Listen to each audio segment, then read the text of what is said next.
Hi hello all welcome to my channel Telugu audio books by voice of sisters.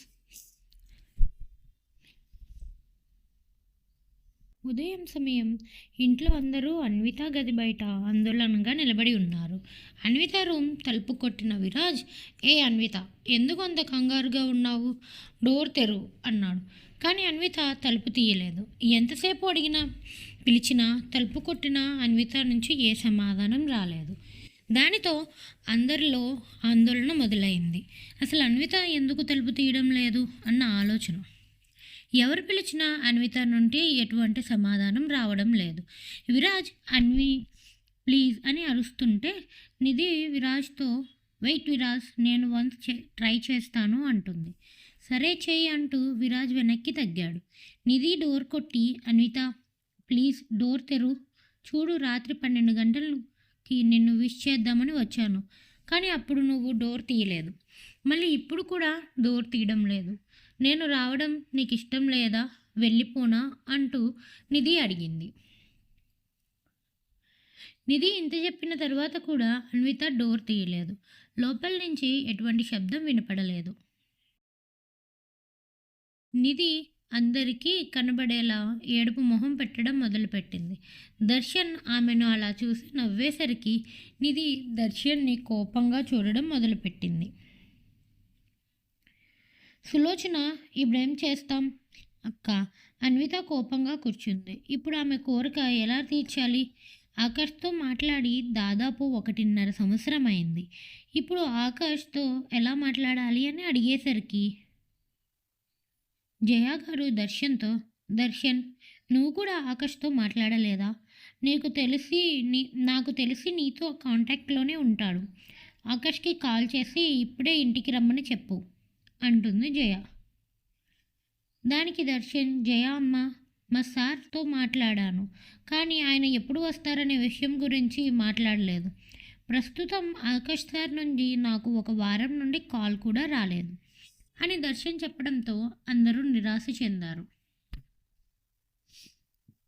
అప్పుడు విరాజ్, ఇప్పుడు అన్విత గది బయటకు రావడానికి ఒకే ఒక్క మార్గం ఉంది అంటాడు. అది ఏంటా అని అందరూ విరాజ్ వైపు చూస్తుంటే ఇప్పుడు అన్వితాన్ని కన్విన్స్ చేయగలిగేది తను మాత్రమే అంటాడు. దానికి అందరూ ఒక్కసారిగా హూ అని అందరూ కలిసి అడిగారు. అప్పుడు విరాజ్, ఏమిటి, మన చిన్నారి పెళ్లి కూతురు అన్వి ఖచ్చితంగా ఆమె మాట వింటుంది, ఆగండి నేను తీసుకువస్తాను అంటూ విరాజ్ భూమి గదిలోకి వెళ్ళాడు. గదిలో ఎక్కడా భూమి కనిపించలేదు. ఇంట్లో అంతా వెతికినా భూమి కనిపించకపోవడంతో గార్డెన్ వైపు వెళ్ళాడు. భూమి గార్డెన్లోని పూలకు నీళ్లు పోస్తుంది. విరాజు వెంటనే భూమి దగ్గరికి వెళ్ళి, చిన్నారి, తర్వాత పూలకు నీళ్లు పెడదువు, ముందుగా మా అందరికీ సహాయం చేయి అన్నాడు.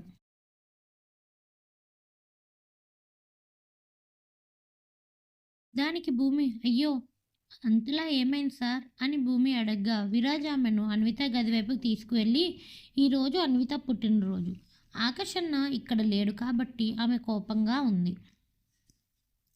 ప్రతి సంవత్సరం ఆమె పుట్టినరోజు ఆకాష్ అన్న ఆమెతో ఉంటాడు. అయితే ఈసారి ఆకాష్ అన్న రాలేదు. అంతేకాకుండా కాల్ కూడా చేయలేదు. కాబట్టి ఆకాష్ అన్న వచ్చి తనను విష్ చేసేంత వరకు తాను గది నుండి బయటకు రానని, ఎవరితోనూ మాట్లాడనని మొండిగా చెప్పింది అంటాడు. దానికి ఈ విషయం భూమికి చెబుతూనే అన్విత రూమ్ వరకు చేరుకున్నారు. విరాజ్ నోటి నుండి ఆకాష్ పేరు వినగానే భూమి గుండె చప్పుడు ఒక్కసారిగా వేగంగా పెరిగింది. ఆమెకు ఆకాష్ స్వరం, అతని మాటలు మరియు తన పట్ల అతని ప్రవర్తన గుర్తుకు రావడం ప్రారంభించింది. అప్పటి వరకు ఆకాష్ అంటే భయం అన్న ఆలోచన భూమి మనసులో మళ్ళీ మొదలైంది. విరాజ్ తనతో పాటు అన్విత గది బయట దగ్గరికి ఆమెను తీసుకొని వెళ్ళేసరికి భూమి తన ఊహల్లోంచి బయటకు వచ్చింది. అన్విత గది బయట తాతయ్య గారు, జయ్య గారు, సులోచన, ఆనంద్, దర్శన్, నిధి అందరూ నిలబడి ఉండడం భూమి చూసింది. అందరినీ చూస్తూ భూమి తడబడుతూ అడిగింది, మేడం, మీ అందరి మాట వినకపోతే తను నా మాట ఎందుకు వింటుంది అంటుంది భూమి. దానికి ఎందుకంటే నువ్వు మా చిన్నారి కదా! అంతేకాక అన్వితకి నువ్వంటే చాలా ఇష్టం. కాబట్టి ఆమె మిమ్మల్ని నిరాశపరచదు. నీ మాటలకి విలువ ఇస్తుంది. త్వరగా ఆమెను బయటకు తీసుకురావాలి.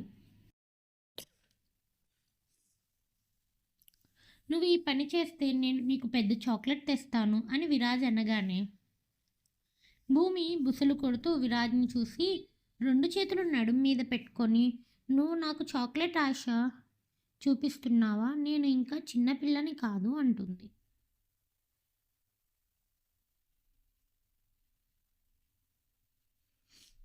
మీరు చెప్పారని కాదు, నేను పిలవాలి అనుకున్నా కాబట్టి అన్విత అని పిలుస్తాను.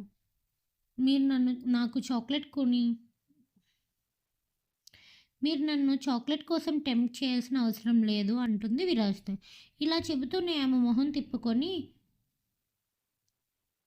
షాక్లో చూస్తున్న విరాజ్ని చూసి నవ్వింది. భూమి అన్విత గది తలుపు తట్టి బుల్లమ్మాయి గారు ప్లీజ్ బయటికి రండి అంది మెల్లగా. భూమి గొంతు చాలా నిదానంగా ఉంది. అది ఎవరికీ వినిపించలేదు. దర్శన్ భూమితో అబ్బా ఇంత గట్టిగా చెప్పావు భూమి, నువ్వు పిలవడం మేము వినలేదు కాబట్టి సరిపోయింది, లేకుంటే మా చెవులు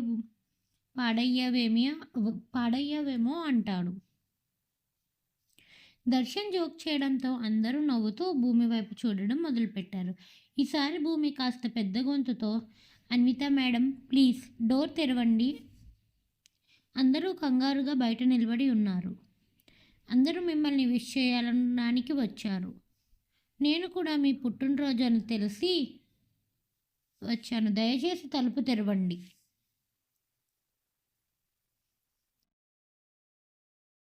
దయచేసి బయటికి రండి. నేను మిమ్మల్ని మొదటిసారి కోరుకుంటున్నాను. దయచేసి నాకు మాట ఇవ్వండి. మీరు బయటికి వస్తారని నా మాట నిలబెడతారని అంటుంది భూమి.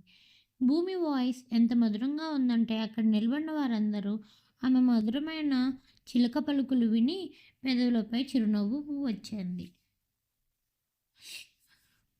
అయితే భూమి పిలిచిన తర్వాత కూడా తలుపు తెరవలేదు. అది చూసి భూమి మొహం పాలిపోయి తలదించుకుంది.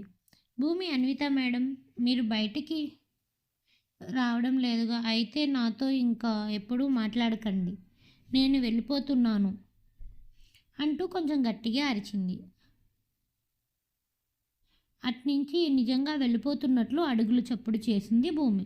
మరుసటి క్షణంలో అన్విత తలుపు తెరిచింది. వెంటనే అందరి పెదవులపై చిన్న చిరునవ్వు కనిపించింది. భూమి కళ్ళు పైకెత్తి ఎదురుగా చూసింది. అన్విత హ్యాండ్స్ ఫోల్డ్ చేసుకొని భూమి వైపు చూస్తూ ఉంది. అంటే ఇప్పుడు నువ్వు నన్ను బ్లాక్మెయిల్ చేసావా? తప్పు కదా భూమి అంటుంది అన్విత. నీ బర్త్డేకి ఎందుకు కోపం తెచ్చుకుంటున్నావు? రేపు దీనికోసం నన్ను తిట్టవచ్చు, కానీ ఈరోజు నీ మౌడ్ పాడు చేసుకోకు అంటుంది భూమి చిన్నగా నవ్వుతూ. సరే నేను నీతో ఏకీభవిస్తున్నాను, నాకు కోపం రాదు. మై డియర్ చిన్నారి పెళ్లి కూతురు, నీ మీద నేను అస్సలు కోప్పడను. సరే నన్ను విష్ చేస్తా అన్నారు కదా, ఇంకా ఎవరు చేయడం లేదు అంటుంది అన్విత. దానికి భూమి మొదట నేనెలా విష్ చేయాలి?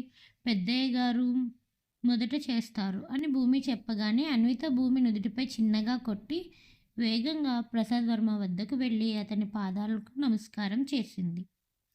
ప్రసాద్ వర్మ గారు ఆమె తలపై చేయి వేసి ఆశీర్వదించి ఆమెకు పుట్టినరోజు శుభాకాంక్షలు తెలిపారు. కొంచెం కోల్డ్ చేసిందండి, థ్రోట్ పెయిన్ వస్తుంది, ఇన్ఫెక్షన్ ఉంది లైట్గా, అందుకే నిన్న పాట పెట్టలేదు, ఏమనుకోకండి. ఒకరి తర్వాత ఒకరు జయ, సులోచన, ఆనంద్ పాదాలకు కూడా తాకింది. ఆ తర్వాత విరాజ్, నిధి, దర్శన్ కూడా ఆమెకు శుభాకాంక్షలు తెలిపారు. తర్వాత ఆమె భూమి ముందుకు వచ్చింది. భూమి ఆమెతో హ్యాపీ బర్త్డే అన్విత మేడం, మీకు పుట్టినరోజు శుభాకాంక్షలు, మీ మనసులో కోరికలన్నీ నెరవేరాలని కోరుకుంటున్నాను అంటుంది. దానికి అన్విత భూమిని కౌగిలించుకొని చాలా థ్యాంక్స్. కానీ ఈరోజు కనీసం నన్ను మేడం అని పిలవకు. ఈ ఒక్కటి నువ్వు నాకు గిఫ్ట్‌గా ఇవ్వు అంటుంది. ఈరోజు మాత్రమే కాదు, నువ్వు నన్ను ఎప్పుడూ మేడం అనకూడదు. నేను కోరుకుంటున్నాను. కానీ నువ్వు నా మాట వినవు. మా అన్నయ్య మాట వింటావు కాబట్టి కనీసం ఈ ఒక్కరోజు నా కోసం నన్ను మేడం అని పిలవకు అంటుంది అన్విత. నా గురించి పక్కన పెట్టండి. ఈరోజు నాది కాదు కాబట్టి నా గురించి మాట్లాడడం లేదు. ఈరోజు మీది. కాబట్టి మీకోసం ప్రత్యేకంగా ఏమి చేయాలో చెప్పు అని అన్విత మాటలను తప్పించుకుంటూ అంది భూమి. మొదట్లో అన్విత కొంచెం కోపం తెచ్చుకొని ఆ తర్వాత ఆమెతో లేదు, నాకేం సెలబ్రేషన్స్ చేసుకోవాలని లేదు. మీ కోరికపై నేను తలుపు తీశానంటే నా కోపం రాలేదని అర్థం కాదు. నాకు మా అన్నయ్యపై కోపం ఉంది. నేను ఇప్పటికీ కోపంగా ఉన్నాను. నా పుట్టినరోజు నేను జరుపుకోను అంటుంది అన్విత. అన్విత వాళ్ళు మాట్లాడుకుంటుండగానే దర్శన్ ఫోన్కి మెసేజ్ నోటిఫికేషన్ వచ్చింది. దర్శన్ ఆ మెసేజ్ చదివి ఆనందంగా అన్వితతో ఇలా అన్నాడు. అన్వి, నువ్వు కోపంగా ఉండనవసరం లేదు. నీ అన్నయ్య నుండి మెసేజ్ వచ్చింది చూడు. సార్, అన్వితకి చెప్పమని ఈ మెసేజ్ పంపారు అంటూ ఆ మెసేజ్ చదవడం మొదలుపెట్టాడు. అందులో అన్వి బంగారం, బర్త్డే రోజున కోపంగా గదిలో కూర్చోవలసిన అవసరం లేదని రాశాడు. బయటకు వెళ్ళి మీ స్నేహితులతో ఆనందించండి, ఎందుకంటే నేను సాయంత్రం వస్తాను అని ఉంది. ఆ మెసేజ్ చదవంగానే అందరూ ఆనందించారు. అంటే ఆకాష్ ఈరోజు సాయంత్రం తిరిగి వస్తున్నాడు.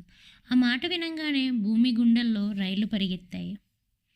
ఆకాష్ మెసేజ్ చూసిన అన్విత ఆనందంలో ఎగిరి గంతేసి యాహూ, చివరకు అన్నయ్య ఇంటికి తిరిగి వస్తున్నాడు అని అరిచింది. ఆకాష్ రావడం గురించి విన్న తర్వాత అందరూ సంతోషించారు. కానీ భూమి ముఖం చూస్తే భయంతో వణుకుతున్నట్లు అనిపించింది. ఆమె చేతులు చిన్నగా వణుకుతున్నాయి. ఆమె అందరినీ పరిశీలించింది. అందరి ముఖాల్లో చిరునవ్వు, సంతోషం. అందరూ ఆకాష్ రాక గురించి మాట్లాడుకోవడంలో మునిగిపోయారు. కానీ భూమి మనసులో తన పెళ్లి కాడి నుంచి జరిగిందంతా గుర్తు వస్తుంది. భూమి ఎంత ఆలోచించినా తన మనస్సు మాత్రం హెచ్చరికలు జారీ చేస్తూనే ఉంది. ఆకాష్ ఒక్కసారిగా భూమి కళ్ళల్లో ఫ్లాష్ అయ్యాడు. ఇదందరూ వెయిట్ చేస్తున్న టైం రానే వచ్చింది. ఇంక ఇక్కడి నుంచి స్టోరీ నెక్స్ట్ లెవెల్లో ఉంటుంది. ప్లీజ్ కామెంట్ చేయండి, లైక్ చేయండి అండ్ షేర్ చేయండి. తప్పకుండా ఇక్కడి నుంచి స్టోరీ మీకు బాగా నచ్చుతుంది. Thank you for watching. Please subscribe చేయండి.